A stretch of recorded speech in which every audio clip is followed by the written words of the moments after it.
Hello everybody, and you're watching Overheat. I'm the Arkin producer and your host, DozerZigashi, and we're going to be taking a look at a double zone U match between Smence or Smence and Arceus the Almighty or Almighty Arceus, two members of the Arc Pokemon League, which you can find out more information about in the description box below. We're just going to take a quick look at their teams. Because Arc is a type-limited format, you pick 3 types. Both of these teams kind of have... They're only using 2 types. I don't know if they're their drafted types. They probably are. But Smence has a 3 Dragon, 3 Steel team, while Arceus has a 3 Water, 3 Ground... Well, 4 Water, 3 Ground, but I'm going to call it a 3-3 team. Anyway, Smence probably doesn't have access to any grass types, because otherwise I think he would have brought at least 1 Grass Mon here, and none of his Mons look like they have strong grass coverage. So Arceus's type combo in Water Ground doesn't seem like it's going to suffer as much as it potentially would otherwise. So we're in for an interesting match. It's a good Stuffs versus a Rain team. Let's just do this. Turn 1, Smence is leading Kyurem Genesect against this Pelipper and an Intimidator, because Arceus has 2 Intimidate options, and the Crocodile. And it's not a good lead in the matchup for Arceus, so he's going to pull this really nifty double switch, showing off the strengths of the 2-type team, where you switch in the resistance for one on the weakness of the other. And that results in him getting a really cheap, pretty much a free double switch in. And then we're going to see how Smence tries to capitalize on this. And we already see that the Swampert is coming in. The Ice Beam goes into the Swampert, and then this Moonblast is going to wreck this Kyurem's face. So what I want to talk about here is the focus on the Lando T while you're wide guarding. Normally it sounds great to focus, it's like, oh hey, I could wide guard, shut down all the threats of the Lando T, and then kill it at the same time. Normally that's great, but your Kyurem, if you're Salamence, if you're Smence, the Kyurem is probably one of the single greatest assets you have to beating Arceus' team right now. It threatens kills on a lot of the team. It's got a decent speed. Not like a super fast speed. It's not actually really that fast. It's faster than base Lando T. That's about it. But it hits hard, and it's got it's got an Ice Stab and an electric coverage move in Fusion Bolt. So it's really strong here.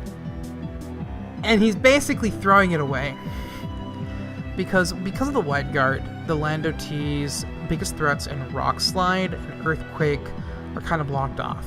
There's the risk of a superpower, but the superpower is normally only going to be run on a Scarf set, I feel like. It might be run on a non-Scarf set, it might also be run on a Assault Vest set. But the sets that tend to run Superpower are the sets that are going to be beating Kyurem anyway. And you won't get that Ice Beam off. Because normally, this is just maybe personal preference, but I think Picolytics, and I kinda should've when I did my notes, but I didn't.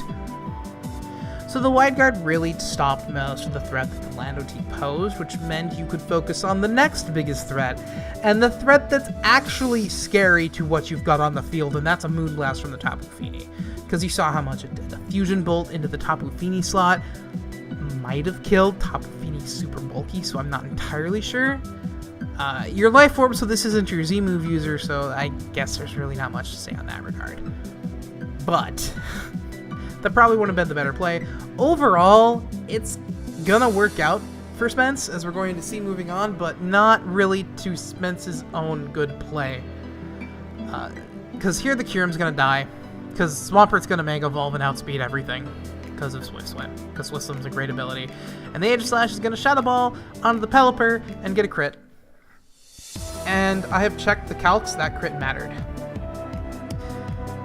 And that crit doesn't just matter for killing the Pelipper, that crit matters for how this turn's going to play out as well. Because this is the first turn that Genesect and Mega Swampert have been out on the field in rain. Which means this is the first time that Arceus will... Because normally, if Genesect does not Scarf, the Swampert will outspeed it, potentially kill it, and if this Lando T is Scarfed, I'm not sure if it is or not, or if it's AV, it's not AV because it's about to die. But it doesn't have to worry about the Genesect, and that Scarf it outspeeds the Genesect. So here, with these two, he can take out the Genesect relatively safely. because the Aegislash is going to King's Shield here, so you just double target the Genesect. But you don't do that. Like, you don't leave Lando T out here if you know this is Scarfed. Because what's about to happen will happen. Gets special attack boost, which is super unfortunate. If this is AV, it might live a non-boosted Ice Beam, but it's not going to live that Ice Beam. And so because of the crit on the Pelipper, Smence basically gets to get 2 kills out of it. Because if the Pelipper was here, and the Genesect came out, because I'm assuming the Genesect would still come out if the Pelipper was still here, because he didn't know that the Lando T was going to be here. He might have predicted that the Lando T was going to be here, or the Crocodile was going to be here, which is why he sent this out. In which case, Smence is playing 4D chess. Well, 3D chess, while I'm just looking at the board from above. But I don't think that's what's going on, and I'm probably wrong. But if the Genesect is out here and this is a Pelipper, we get to see that this Genesect outspeeds this, and maybe it Ice Beams this. I don't think an Ice Beam will kill with a +1 at 42%, but it'll get it really low, which is unfortunate. But the Pelipper would have protected the Lando team, but probably cost the Swampert. So maybe it's not the most unfortunate thing in the world, but it's definitely unfortunate for Arceus, because he wasn't able to get information that he probably would have without the crit. Because of that, he loses 2 Pokemon, and Genesect's brought down to about 1/3. Okay, and now there's a fun turn to talk about. So we're seeing these switches going on,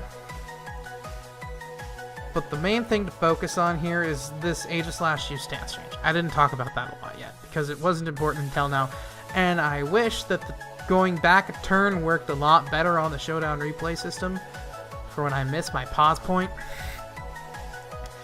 So look at the field right now. When a Pokemon, especially one like Aegislash, but when any Pokemon uses a Protect move that isn't Wide Guard or Quick Guard, they cannot use that move again safely in succession. Likewise, if Aegislash had used Wide Guard, it's also susceptible because Wide Guard does count as a protect counter, which means the next Protect or King's Shield will have only a 1 out of 3 chance of succeeding. Which means in the doubles game, you see this slot light up with the Protect, the next turn this is free target. If it does not threaten a KO, this is free damage. And in this case, with a Greninja and a Swampert, this is a free knockout. Unless Smence does a double switch, is the only reason this wouldn't be a free knockout, which is what's going to happen. So Smence is really smart. He gets this Intimidate off on the Swampert, which will protect his switch-in from getting O-code if it's double targeted. Luckily, Stakataka isn't double targeted, and that's going to set up for a really cool play on this next turn, which really kind of cements things in Spence's favor.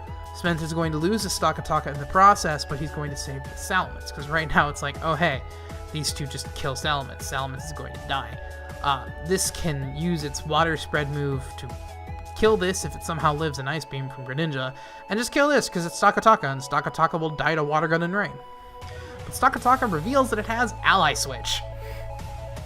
A move that's not used on it, it's not even mentioned in Pikalytics, and it's such a clutch move. Like, if you watch this replay, I comment on it in the live battle. It's a super good Ally Switch. It saves the Mega Salamence and also kills the Greninja. The Salamence is about to die right here, but it kills the Greninja because the Salamence was Ally Switched, it didn't get hit with the Ice Beam, which means it lived, which means it got a Hyper Voice off, which just happened to put the Greninja in KO range of Tapu Fini's Surf, which means Arceus killed his own Pokemon, which was probably a very strong win condition in Rain of Battle Bond's Greninja, because it wasn't Protein. And that is that's great for Smence, but it's really unfortunate for Arceus. And that one's not because of RNG, it's just one of those things that you wouldn't expect anyone to predict to happen. That happens. It's a great team building move from Smence to put the Ally Switch there, and great realization to set up for that. If that was his goal, it's amazing, but Smence had no way of knowing that the Tapu Fini was running Surf, because I think that was the first time it was used. If I'm wrong, I'm stupid, because I've watched this replay like 20 times. So, but here the Salamence is going to go down to the Ice Punch, and the Genesect's going to barely hang on from that Moonblast, and I don't know if Arceus thought that Moonblast would kill, but this tells me something about this Tapu Fini set, and it tells me that this Tapu Fini set isn't running Muddy Water, because that is a Muddy Water turn if I ever saw it. He's running Surf, which also tells me he's probably not running Muddy Water, and he knows that if he Surfs here, Genesect, he's going to kill his own Swampert, which right now is like his only win condition. The problem is, his Swampert's going to die to this Genesect if this Genesect doesn't die. So, that also means that his best move would have gone for a single target move that Genesect didn't resist, but he went for one that it did resist, which means he's probably not running a single target Water Stab either, which is really confusing on a Tapu Fini. He might not have thought it was good, he might have had, and I don't know what the 4th slot on this Tapu Fini is, maybe he can tell us later, but it's just one of those things where it's like, maybe this was a roll, this has the potential to be a roll, but if this was a roll, it's super unfortunate. But Aegislash is going to come in, Genesect's going to kill Patrick Star, the Tapu Fini is going to get the Surf off, kill the Genesect, Genesect's going to Shadow Ball the Tapu Fini, which is going to do about half, like exactly half, and then Zygarde comes in, and the final turn really comes down to, is this Zygarde Z-move? And it comes down to two things. If this Zygarde is Z-move, Smence just wins. But if this Zygarde is not Z-move, what this Aegislash does matters, because this Aegislash looks like it's about to King's Shield. Because this is a Dark-type Mon, this could kill Aegislash with a knockoff, but if Aegislash uses King's Shield and Crook attacks it, Crook could get an attack drop, which is why Arceus can't attack the Aegislash slot, but none of that is going to matter, because as we're going to see, so Aegislash is going to Stance Change, it's going to King's Shield, this knockout's going to come, and we're going to see that it's Z-Crystal. Z-Crystal takes out the Tapu Fini, which is the only thing that could kill the Zygarde right now, and Arceus can't win. So this game's over. We're just watching it play out. This game was decided on turn 8, basically, the buttons that were pressed on turn 8 and how turn 9 played out. That crit that Arceus got on the Pelipper was really unfortunate, because if the Lando T is alive later on in this game, it changes quite a bit, especially if that Lando T is Scarf. But, I still don't know. I really still don't know. Smence had a really good team for this. It was a really good battle. I enjoyed it. And I hope you all enjoyed watching this. And I really don't have much more to say. This is one of those battles. I love doubles because it's really intricate and nuanced. And this is my 5th recording, because my first recording was 35 minutes. I have 4 pages of notes on this battle of different little micro potential mistakes or misplays that I perceived, that I can also see, oh, this is what they were worrying about, this is what this player's mindset was on this turn and what they were more concerned with. Like Smence being more concerned with the Lando T than the Tapu Fini, which caused his Kyurem to go down. Or maybe it's just Smence not realizing how strong his Kyurem is, and that might also be because he knows he has this Zygarde that is ground DMZ that can also just do a lot of damage to what Arceus has. And Aegislash isn't dying to anything that's not Greninja. So, or Crocodile, for that matter, the 2 dark types. So it's a really interesting game. It was a really fun match, and I loved watching it, and I hope you did too. Well, I've been Dozer, and if you're interested in the Arena Revolution Championships or the Arkin Media Team, you can check all of that out in the description down below. If you like the video, give it a thumbs up, subscribe, other random normal YouTuber jargon. I'll catch you all next time. Bye-bye!